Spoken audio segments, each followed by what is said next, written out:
Hello and welcome to, or welcome back to my channel.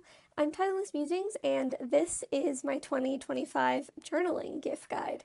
In this series, I will be sharing the journals, pens, and markers that I use as a daily journaler. In each category, I will offer up at least one budget pick and one top pick in order to help you figure out what journal tools will best suit your journaling purpose. Please bear in mind that I am not sponsored by any brand mentioned in this video. All opinions are my own, and pricing and availability of these items is correct as of time of filming. Without further ado, let's start getting into the gift guide.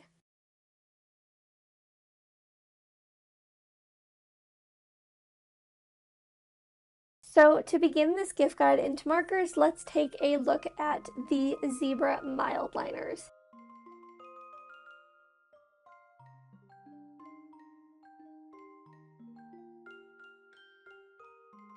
So I use these markers a lot. They're also usually billed as highlighters, which I kind of use them for. I used to use them a lot more, but now I primarily use them as markers.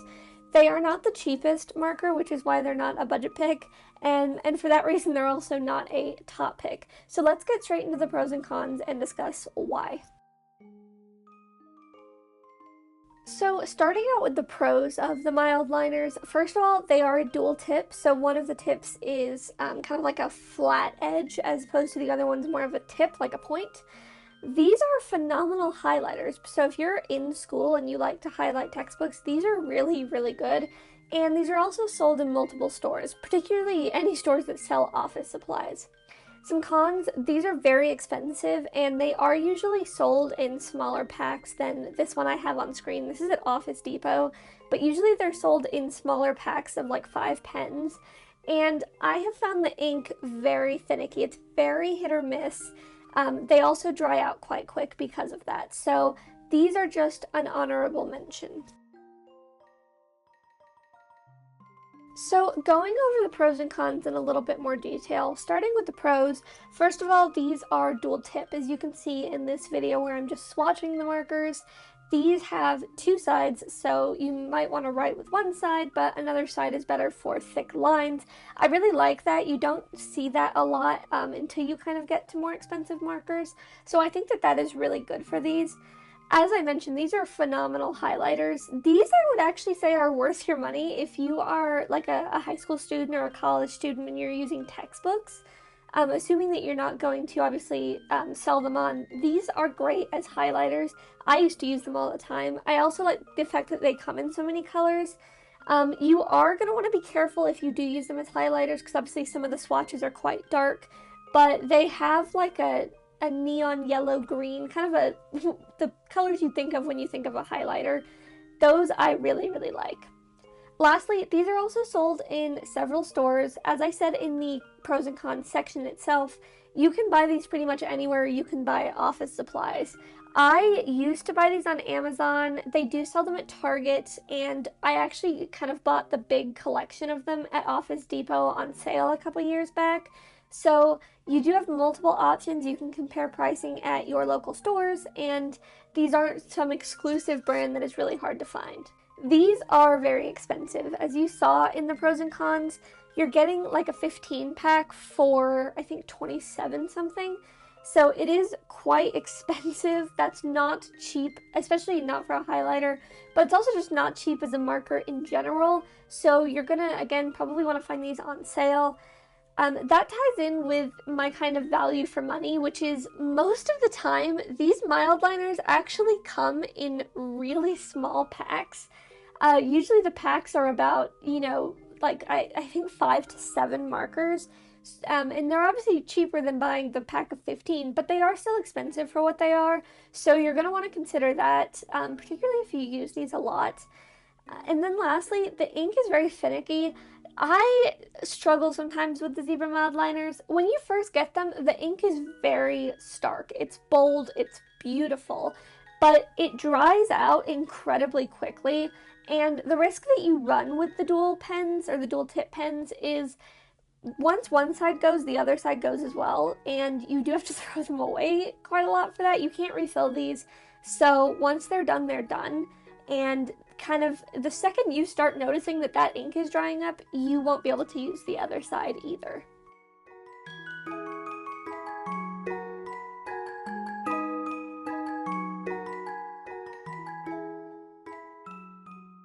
So for this marker gift guide, my top pick and my budget pick are actually the same marker, and that is these Crayola SuperTips. You've heard me talk about them on this channel all the time, so let's actually see what I like and what I also don't like about them. So first of all, with the pros, the affordability of Crayola SuperTips is my absolute top pro with these. You get a variety of good colors, and they also come in packs, so you don't have to buy a 100 count all at once if you only want the 10 pack. You have the option with these. These are also washable, and they're quick dry. I don't typically have a lot of issues with smudging, and these are available at most stores, which I also really like. Some of the cons, I do find that these markers tend to bleed through different journals, so you're going to want to do test swatches if you do pick these up. I also find that the color of the pen tip doesn't actually match the ink that comes out of the pen, and then the packs don't always match, so mix and matching colors doesn't always work. So going more into depth about why the Crayola SuperTips are both my top pick and my budget pick, the biggest reason is affordability. These are not very expensive to begin with, but since these are kind of school standard, at least here in the US, you can usually get these on sale during the summer sales, kind of after people go back to school. Usually the price does get hiked for the back to school quote-unquote sales, but afterwards there's usually a pretty good discount on these, and they're also, since they're available at so many different stores, there's more likelihood that you're going to be able to get a sale on these if you don't want to get, $21 for the 100. The other kind of big pro for me is the variety of colors that you get. This is something I can't necessarily say about all the other markers on the list. I think that the variety of colors you get here is really good. Particularly, I think that the 100 pack is most economical for the $21. And obviously you get 100 different colors. That may not be in your budget, and that is totally fine. For me, the 100 has kind of been worth the investment because I know that I'm going to have all different colors. I'm going to be able to match those colors to a journal spread I'm making. Because of the affordability, but also the fact that they come in packs, this is another reason why they're my budget pick. If you don't have the money or you're just not interested in investing, I think it's, like I said, $21 for the 100 pack. They do come in smaller packs, so you can just get like your primary colors if that's all you want.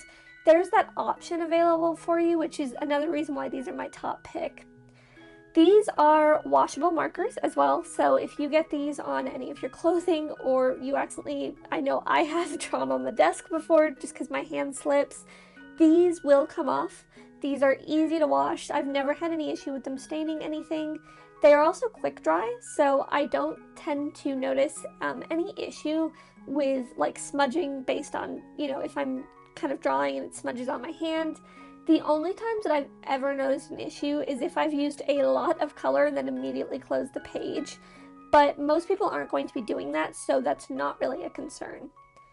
Going over some cons, these, you are absolutely going to want to swatch these. As you can see, I'm just doing here in a random journal that I have. I do find that the Crayola SuperTips have a tendency of bleeding through the page, or at least ghosting on the page, which can be an issue. You are going to want to do a pen swatch on your specific journal.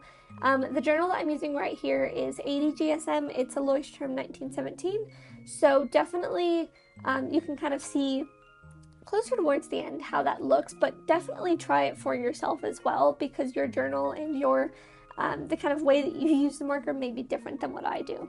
The other con I have, and this is kind of a weird con, but I wanted to bring it up, the pen caps do not always match the actual ink that comes out.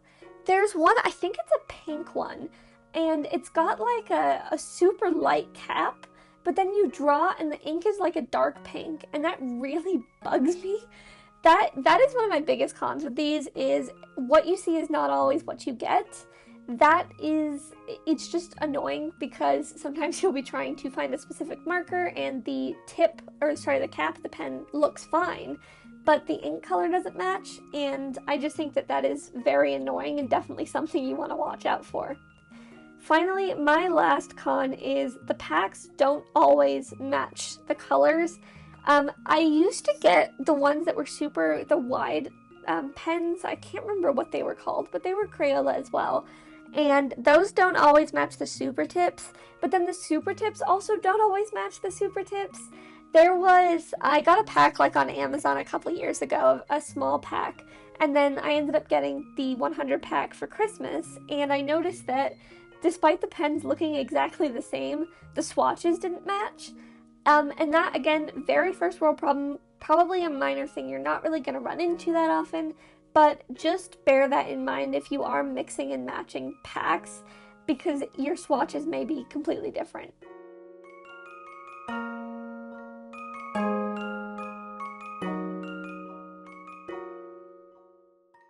So for the final set of markers on this gift guide list, I am giving an honorable mention to Tombow dual brush pens. So taking a look at the pros and cons, first of all, the pros are that these are paint markers, which means that the ink is solid. It is a nice color, it is rich, and I've really liked the ink color a lot. These are also dual tip, so you do get like a nib and then you get a brush pen part, and they're just on opposite sides.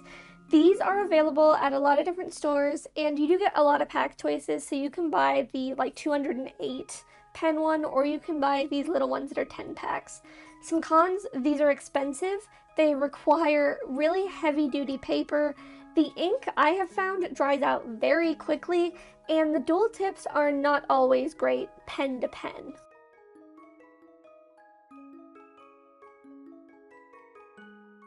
I had a hard time figuring out where I wanted to put these Tombows on this marker list because I have used them for a long time and I do like them, but I couldn't honestly say that I really recommend them.